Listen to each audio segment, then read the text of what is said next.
الحمد لله نحمده ونستعينه ونستغفره ونؤمن به ونتوكل عليه ونعوذ بالله من شرور أنفسنا ومن سيئات أعمالنا من يهده الله فلا مضل له ومن يضلل فلن تجد له وليا مرشدا وأشهد أن لا إله إلا الله وحده لا شريك له وأشهد أن محمد بن عبد الله ورسوله الذي أرسله بالحق بشيرا ونذيرا وداعيا إلى الله بإذنه وسراجا منيرا أما بعد فإن أصدق الحديث كتاب الله وإن خير الهدي هدي محمد صلى الله عليه وسلم وشر الأمور محدثاتها وكل محدثة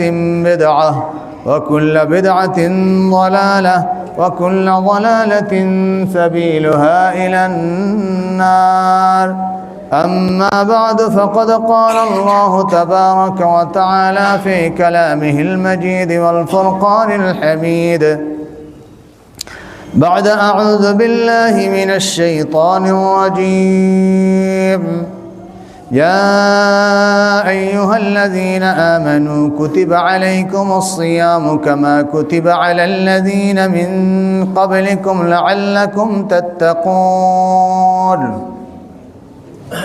إلى آخر الآية. وقال تعالى في موضع آخر أعوذ بالله من الشيطان الرجيم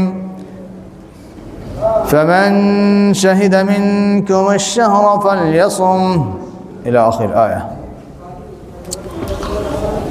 وعن أبي هريرة رضي الله تعالى عنه قال قال رسول الله صلى الله عليه وسلم من صام رمضان إيمانا واحتسابا غفر له ما تقدم من ذنبه ومن قام ليلة الصيام إيمانا واحتسابا غفر له ما تقدم من ذنبه رواه البخاري ومسلم.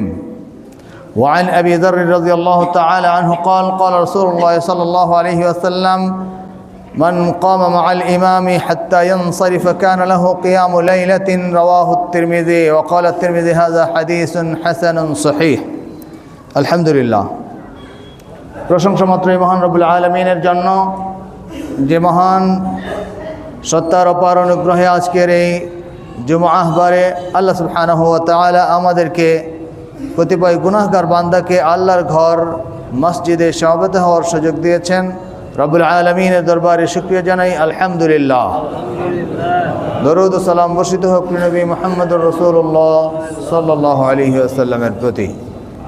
সম্মানিত উপস্থিতি, রমাদান অতি সন্নিকটে, সে বিষয়কে কেন্দ্র করে আজকে আমরা পবিত্র কোরআনের সূরা আল বাকারার 183 নম্বর আয়াত কারীমা তেলাওয়াত করেছি এবং সেই সাথে সূরা বাকারারই এর পরে আরও একটি আয়াতের অংশ তেলাওয়াত করেছে। এটাকে কেন্দ্র করে আজকে আমাদের আলোচ্য বিষয় রমাদান উল মুবারকে করণীয় ও বর্জনীয়।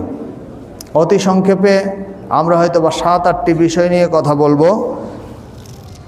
জুমার সালাতের সময় সংক্ষেপ, আমরা চেষ্টা করব রমাদানুল মুবারকে কি কাজ আল্লাহ সুবহানাহু ওয়া তাআলা আমাদের জন্য বিশেষভাবে করণীয় হিসেবে দিয়েছেন এবং কোন কোন কাজ থেকে বিরত থাকা একান্ত জরুরি।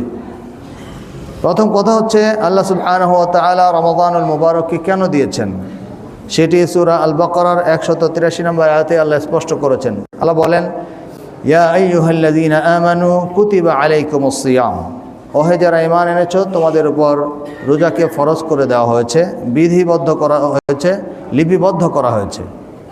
কামা কুতিবা আলাল্লাযীনা মিন ক্বাবলিকুম, যেমনভাবে ফরজ করা হয়েছিল তোমাদের পূর্ববর্তীদের উপরও। লাআল্লাকুম তাত্তাকুন, শেষ অংশটা আল্লাহ রাব্বুল আলামিন রোজার ফরজিয়াতের উদ্দেশ্য বর্ণনা করেছেন। কেন রোজা ফরজ করা হয়েছে, কেন রোজাকে আমাদের জন্য বিধিবদ্ধ করা হয়েছে, তার কারণ, তার উদ্দেশ্য, তার লক্ষ্যকে আল্লাহ বলেছেন যে লাআল্লাকুম তাত্তাকুন, রোজার মাধ্যমে, সিয়ামের মাধ্যমে যাতে করে তোমরা মুত্তাকি হতে পারো, আল্লাহ ভীরুতা অর্জন করতে পারো। রোজার মৌলিক উদ্দেশ্য এটাই, মানুষকে আল্লাহ ভীরুতা তৈরি করা। কারণ সিয়ামের যেটা সিস্টেম, সিয়াম এমন একটি ইবাদত যে ইবাদতটা আসলে একমাত্র মুত্তাকিরাই করতে পারবে। গায়রে মুত্তাকি কারো পক্ষে সিয়াম পালন করা সম্ভব হবে না। সে হয়তো সিয়ামের ভান করবে, কিন্তু প্রকৃত অর্থে একজন বান্দা যখন সিয়াম রাখবে অবশ্যই অবশ্যই তাকে আত্মিকভাবে আল্লাহ ভীরুত থাকতে হবে। তার কারণ হচ্ছে সিয়ামের সাক্ষী একমাত্র আল্লাহ আর আপনি নিজে। কারণ এটা প্রত্যক্ষ কোনো ইবাদত নয়, যে ইবাদতের কোনো কায়িক বা আক্ষরিক অর্থে যার কোনো কাঠামো আছে। কারণ এটা হচ্ছে অভ্যন্তরীণ ইবাদত। আপনি কি খাচ্ছেন না খাচ্ছেন, কি বলছেন না বলছেন, কি করছেন না করছেন, একান্তই আপনার ভেতরের ব্যাপার। এটা আপনি জানেন, আর তার চেয়ে বেশি জানেন কে? আল্লাহ সুবহানাহু ওয়া তাআলা, আর তার ফেরেশতারা জানে। সেজন্য কোনো বান্দা যদি সিয়াম প্রতিপালন করে তাহলে একান্তই সেই ব্যক্তি নিজে আল্লাহকে ভয় করে, আল্লাহর ভালোবাসা লাভের উদ্দেশ্যে নিজের থেকে আল্লাহকে ভয় করেই করতে হবে। তাছাড়া অনেকেই হয়তো রোজা রাখার ভান করতে পারবে, কিন্তু সে আসলে সিয়াম প্রতিপালন করতে পারবে না। অনেকেই অনেক সময় আপনারা জেনে থাকবেন, আমি লেখাপড়া করেছি যে সকল উস্তাদদের কাছে, আমার অনেক বন্ধুবান্ধব ইন্ডিয়ান এবং আমার অনেক উস্তাদও ইন্ডিয়ান ছিলেন। আমি তাদের কাছ থেকে এটা জেনেছি যে বিজেপি বর্তমান যারা ক্ষমতায় আছে, ভারতে চরম হিন্দুত্ববাদী সংগঠন, যারা মূলত মুসলমানদের অস্তিত্ব স্বীকার করতে চায় না। উপমহাদেশে আপনার অন্য কোনো রাষ্ট্রের অস্তিত্বকেও তারা বিশ্বাস করে না।